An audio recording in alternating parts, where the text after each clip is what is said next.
Pag ganito guys, pwede lang kayo mag-jumper. Kasi maliit lang load nito.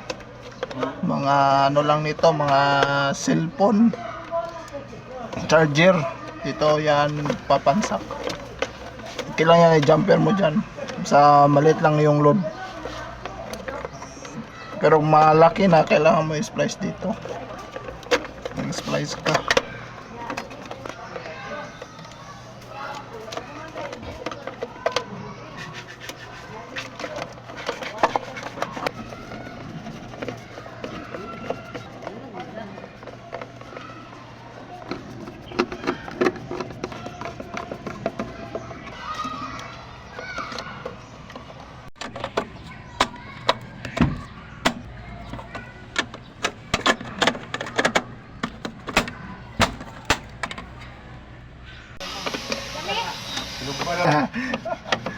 Murag madaot sa welding. Dapat nila welding. Aga sa welding.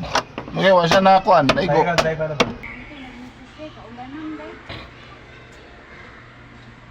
Kasi